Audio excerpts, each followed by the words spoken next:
These are the instructions for my Flying Witch pop-up card. My card base is black craft board. I've decorated the interior with 2 panels that have word art on them. For this, I've just used a black medium-sized Cricut pen to complete the image. You could also cut out the letters instead and apply them with vinyl, or if you have the debossing tool, you could deboss the image. So I'm just gluing down my panels, trying to leave an even border all the way around.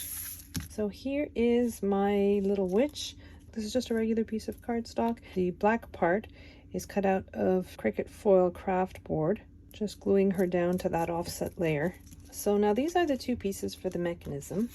So for this rectangle, there's a score line in the center. So I'm just folding down and burnishing in the center.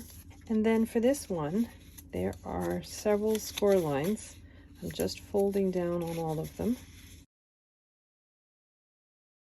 So as you're holding it, you have your rectangles on the right and the left, and you want to fold upwards on this score line, and then you're going to fold downwards on this diagonal one, and downwards on this diagonal one.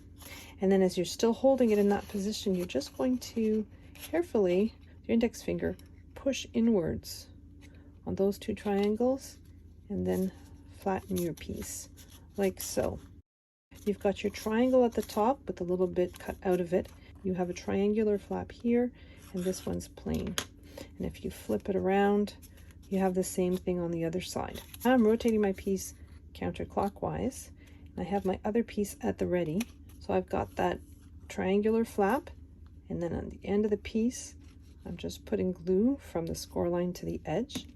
I'm going to flip my piece over and do the same thing. I've got my triangular flap and then glue from the score line to the edge. So I'm going to take my rectangle.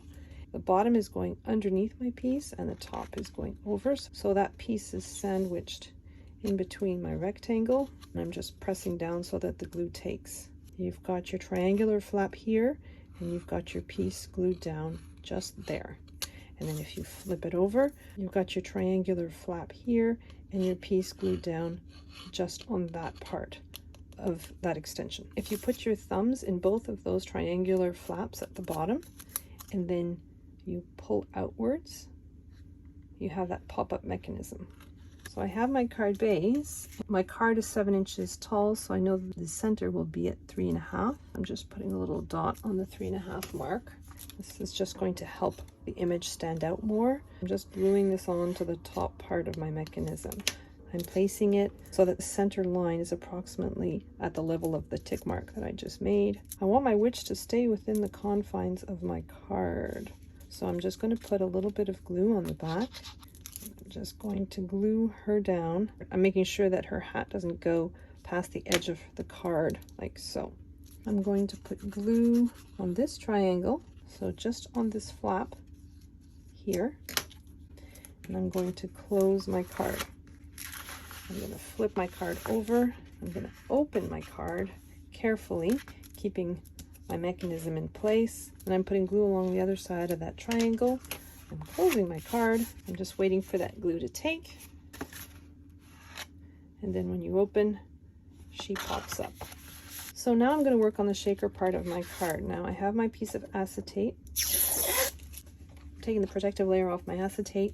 It's going to go underneath my window. I'm going to flip this around and I'm just going to put double-sided tape all along the perimeter of my window. So I put double-sided tape all around. I'm just taking off the protective layer, grabbing my acetate, and I'm just making sure that's within the borders of my window.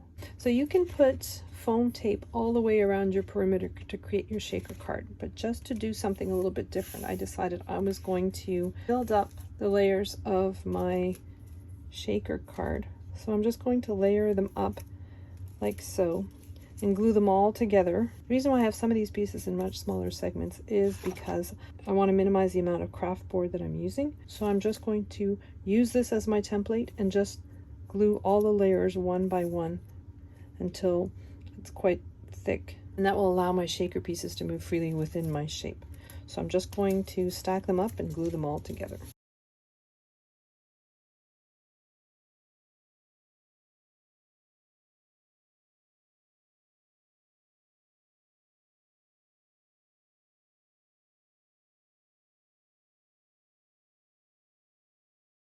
So I'm putting glue all along the frame that I've just created.